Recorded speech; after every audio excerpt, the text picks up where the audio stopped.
out to worship. It is to every mortal. You might worship your automobile, your job, your house, or something. You'll worship something. So if it's any idol, take it out and let Jesus Christ have first place. Amen. Let Him be first of all. Then the hunger deep, as David said, when the deep calleth to the deep, at the noise of thy water spouts. Now, the deep calling to the deep.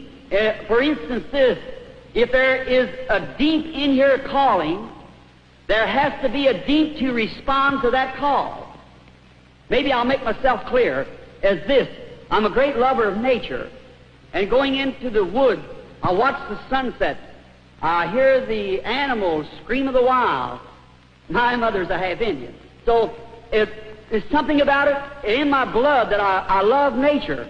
And when I hear the call from the wild, there's something that sets my soul afire. I can't help it.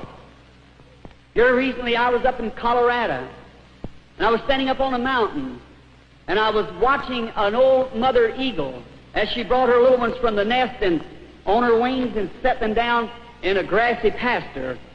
And then she flew back up to the top, very peak of the highest rock she could get to, and she sat down.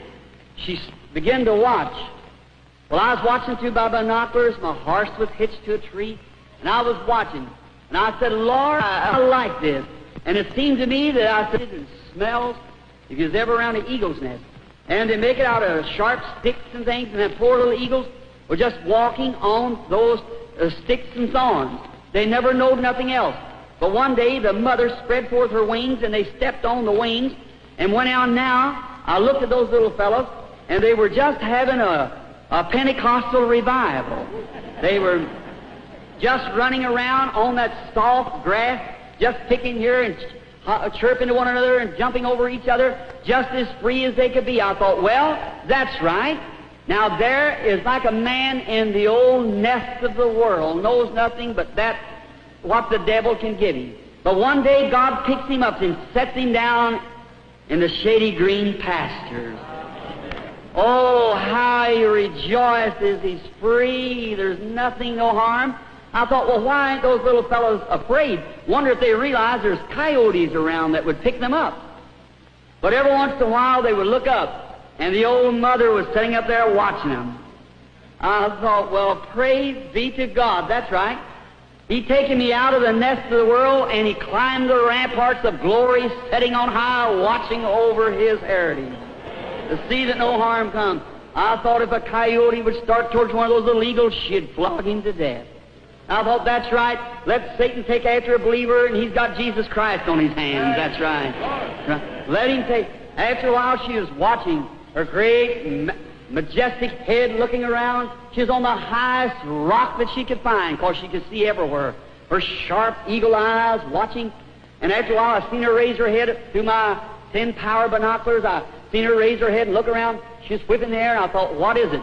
Way back in the north, a northerner started. The thunder roared.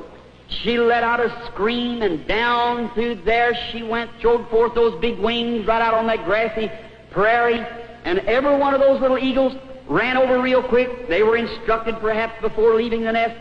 They caught their little feet right in the feathers, threw their little mouth down, little bill, hooked it around the feather, and she raised with that bunch of eagles on her wings and went just as straight, piercing that wind, blowing nearly 50 miles an hour, then right into the cleft of the rock. I cried like a baby. I thought, some glorious day, when this revival is over, He'll come from glory, spread forth His great wings of power, and the little eagles will hook their bills into there and fly away into glory with Him. Deep calling to the deep. If the deep's calling, there's a deep to respond. In other words, before there was a tree to grow on the earth, there had to be an earth to grow in first.